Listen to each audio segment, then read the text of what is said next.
watching The End Zone, sponsored by Lucky Star Casino.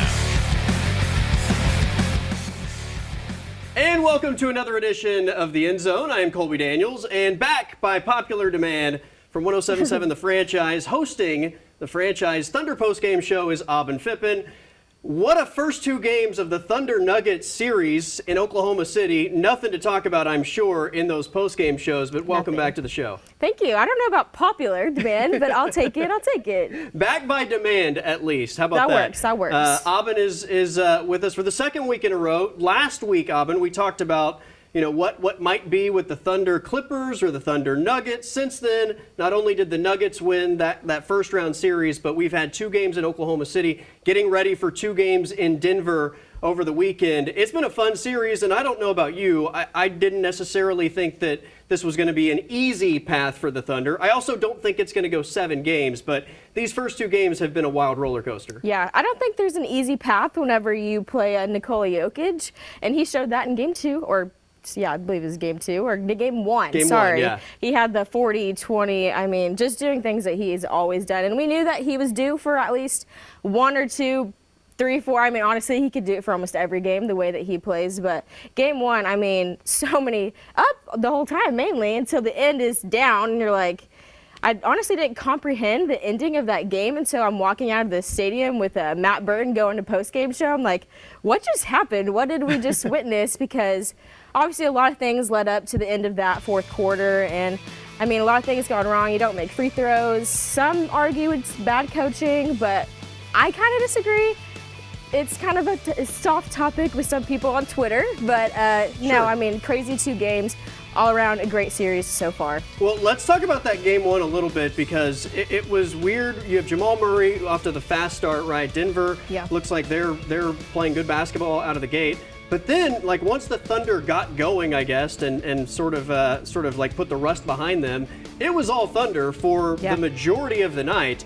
And you get to the end, and all of a sudden, I never felt like the momentum swung to Denver. It was never a game down the stretch where I felt like, oh man, they're in trouble. Denver they just slowly chipped away, and it was like, Thunder mistake, open the door, Denver capitalizes. Thunder mistake, open the door, Denver capitalizes. But it never felt like Denver just roared back into it. So when they won, you didn't really feel it coming, right? Like it was just like a shock, like that actually happened, despite the fact that they had just chipped away to the point that it's a 1-point game late. You mentioned the coaching situation. I think that probabilities have a place in sports. I'm not somebody that is old school and says, like, you got to kick analytics out and it's all by feel. I think you use every tool that you have, and the numbers certainly tell a story that you can use, I think, to your benefit. That doesn't mean it's the end-all, be-all. I think especially in the postseason, you have to take into account every element of a situation and factor that into what maybe the numbers can't. And I thought that they were fouling too early in terms of the amount of time left. That's probably the biggest issue. I also think when Nikola Jokic is on the sideline, that's not necessarily the time to give them an opportunity to score free baskets. And so I don't love what they did. All that said, there were a lot of issues down the stretch of that game that contributed to the loss, including the horrible offensive possessions and Chet's free throws. Yeah, like you said, we were talking earlier before we came on the show. So everything is situational. Obviously, you practice for things in the regular season, like you said, and you're probably coached to foul up 3. I mean, that's just a normal thing that you do in basketball, but everything is situational. It's postseason, it's postgame. Nikola Jokic is out of the game. I mean, but also it's like I said earlier, you got to make your free throws. Also, whenever you're making that inbounds play that you get to Shea and he goes for the dunk, why are we not cutting some time off the clock there? If Shea dribbles it back out to the perimeter, maybe it's a different game. That's right. Yeah, so a lot of things factor, and it was a slow burn, like I said. I mean, that whole game, Thunder had control for the most part, and then towards the end there, they just slowly, Denver just capitalized on the little things. Well, since we're talking about what ifs, what if Mark Daigneault doesn't sub all the bigs in on the free throws? They make because he wanted to get the rebound if it was a miss. It's a make, so he has to call the last timeout to get his offensive players back in the game. If you still have that timeout after the Aaron Gordon 3, maybe you're able to get one actually good shot off at the buzzer, and it's a different game. So many what ifs. All that said, I felt like the Thunder played well enough to win. They left the door open, and they suffer a heartbreaker. So let's go to game 2. How would this team respond? The biggest narrative, I think, for 48 hours was it's the youngest team in the NBA, so much playoff inexperience.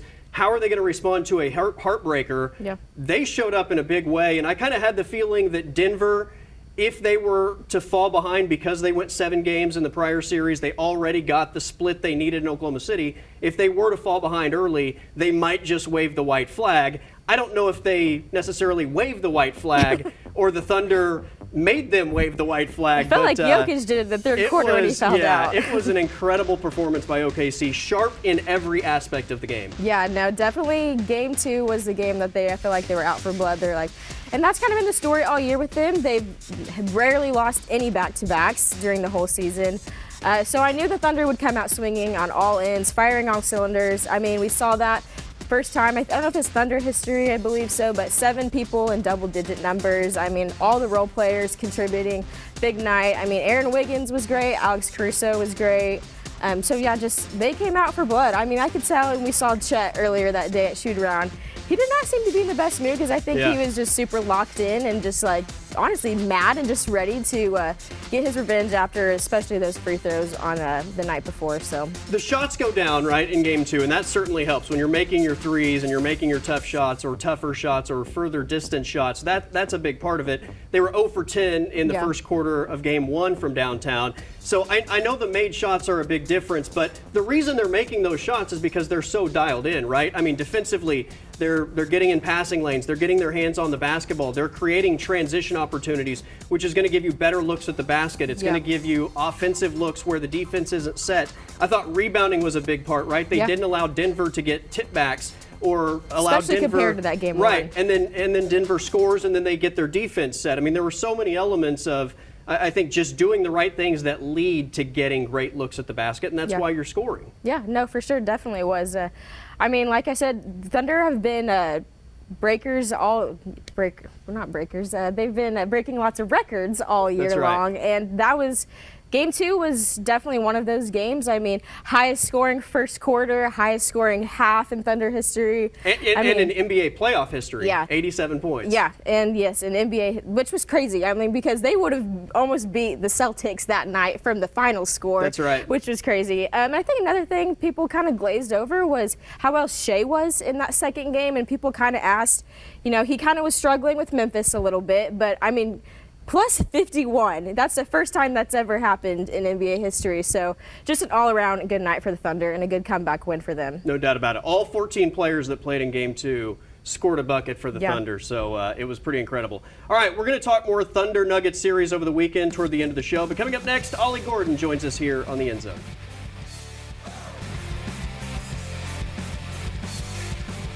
I'm excited to welcome our next guest. He is Ollie Gordon. Ollie, welcome to the End Zone, a place that you are very familiar with. I believe the number is 40 career touchdowns at Oklahoma State, but we're happy to have you. Congratulations on being drafted by the Miami Dolphins and becoming a member of the National Football League. Yes, sir. Thank you. Thank you. I would imagine that you and your family had an incredible, I don't know, day, multiple days, weeks after you were drafted, just finally, you know, allowing that feeling and all that hard work to pay off. Yes, sir. I would say we've been enjoying the past week. You know, as a kid, that's all you dream of was making it to the league. And, you know, everybody always says that 1% rule, only 1% makes it. And, you know, just to be part of that 1%, I feel like it's huge. What was the draft process like? It was lengthy for you, I would imagine, with the Senior Bowl, the NFL Combine. You also participated in the Big 12 Pro Day. I've heard people talk about the grind that it is in terms of just the preparation every day, getting ready for the NFL draft. But were there peaks and valleys for you along the way? You know, along the way, it felt like a long process all during it, you know, but when you look back at it, it really wasn't that long. It was really like 2 to 3 months where we had to do a bunch of stuff. You know, I would say the process was fun, though. Like you said, we had training, we had combine, we had the Senior Bowl. And I would say I met a bunch of players, so I feel like it made the process fun, you know. In terms of going to Miami and starting this new journey in the NFL, what about Miami intrigues you the most and that organization?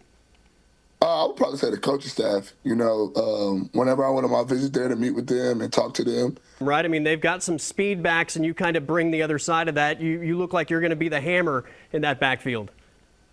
Yes, sir. If you look at, I think I'm more on the bigger side of the backs, and Coach Mike was telling me, sometimes we need a bigger back for certain occasions, and I feel like I fit that role perfectly, and I feel like I'll be able to get in there and get to work and make things work. In terms of your game and how it translates to the NFL and the thing, I did hear an interview with you, I feel like a couple months ago, where you were taking some pride in your past pro, especially when you were at Oklahoma State and how good you are in that aspect, probably because of your physicality. Yeah, I would say my pass pro is good. I wouldn't say it's the best or the greatest, but it's things I definitely can work on. And like I said, I feel like with my physicality, my pass pro is great. It's good, but I could definitely work on it technique-wise and get things better. Now, you wore number 0 at Oklahoma State. I believe Zach Wilson currently has number 0 for the Miami Dolphins. So if he doesn't relinquish the number, what's the plan for the Ollie Gordon Miami Dolphins jersey number? If I can't get 0, I think I'm going to go in and rock with 31. And I say 31 because I feel like that means something. It's 32 teams in the NFL. The Dolphins took me. 31 teams passed on me, so I feel like that means something. Do you have a list of all the running backs that went before you? I know there are players of different positions in the past that have kept track of the guys that go before them, and they make it a point to remember all of those guys maybe it's the chip on the shoulder, just adding a little motivation to the work ethic in terms of proving everyone wrong. Yes, sir. I think it was 14. I love it. I love it. Keep fueling that fire. All right, we are going to take a timeout. Ollie Gordon is our guest. We're going to put Ollie in the hot seat. It's Moving the Chains coming up next here on The End Zone.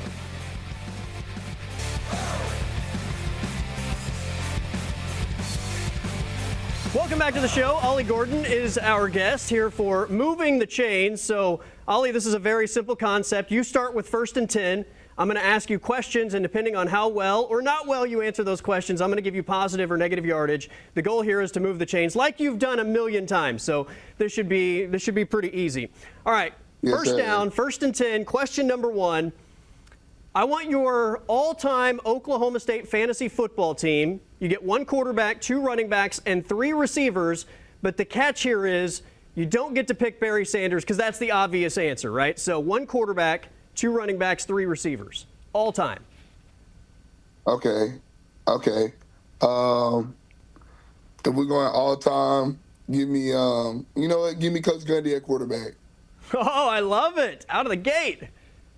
2 running backs I'll take. Give me Terry Miller, Thurman Thomas. 3 receivers. Give me Tylan Wallace, Dez Bryant, and at my slot, give me Brendan Presley. Oh, I love the answers. All right, I don't normally give a first down on 1st and 10. I think you've already picked up the first down, and we're going to try to get multiple first downs because I love the fact that you threw it back, and generally the young guys don't go back that far on the history timeline, so I appreciate the fact that you went way back in the archives with Coach Gundy and Thurman Thomas and Terry Miller. So first down, we got 1st and 10 again. So here we go. Question number 2. Would you rather have to cover Brennan Presley one-on-one or block Colin Oliver one-on-one? Which do you think you would have greater success with? I would say block Colin Oliver because all I got to do is put my body in the way. But with BP, he got any which way he can go. Colin going to have a special spot he want to get to. He got to get to the quarterback. BP getting wherever he wants to get to the end zone. So I'm going to say block Colin Oliver. Okay, I think that's the right answer, although I'm not as big as you, so I might go the other way just because I think Colin Oliver might kill me in that situation in the 1 second that I try to get in his way. But I'm going to give you 7 yards, so we're going to set up 2nd and short. Good Okay. first down pickup. All right, question number 3. You're a guy that I always see with the big smile. You're having a good time. So I feel like there's got to be a really funny OSU football story for you, whether that's something on the field, a joke in the locker room, some sort of interaction with teammates or coaches. What is your funniest OSU football story? I would probably say my funniest OSU story would be my freshman year. We played Texas at homecoming here at Boone Pickett Stadium. And, I feel like we were like down 14 at halftime, I think. And, we came back at halftime and we won.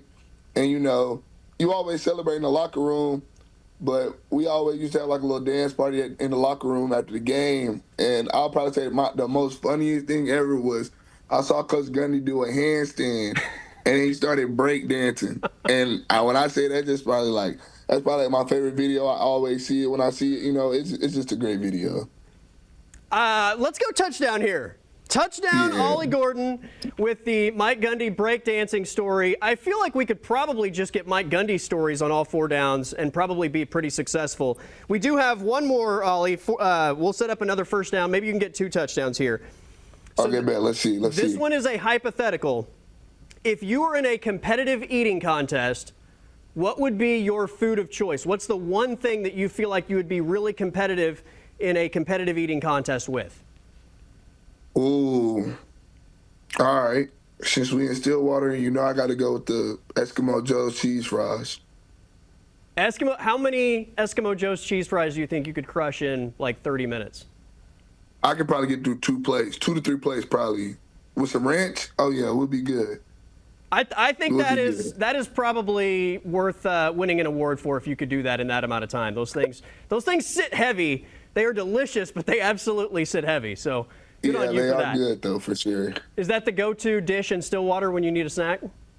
Oh yeah, the cheese fries for sure. A true OSU Cowboy. Ollie Gordon, not only does he pick up a first down on first down, but he gets one in the end zone as well, something he did 40 times at Oklahoma State. Ollie, we certainly appreciate your time, and we're rooting for you in Miami. Yes, sir. Thank y'all. I appreciate y'all. That is Ollie Gordon joining us on this episode of Moving the Chains. Coming up next, we wrap up the show with Thunder basketball here on the End Zone.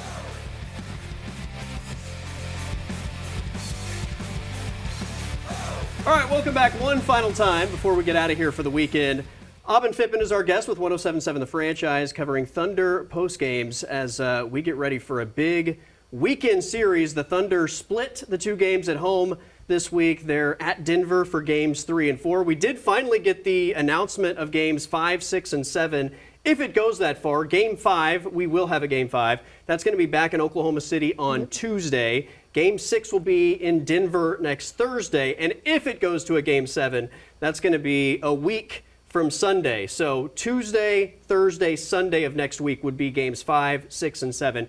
If it goes that far. Now, maybe it only goes 5. That would mean either Denver takes games 3 and 4 on their home floor, or Oklahoma City is able to steal 2 on the road. In terms of, I guess, hitting the road now for these 2 games, Aubin, what are your keys, or what are you looking for out of these 2 road games for the Thunder?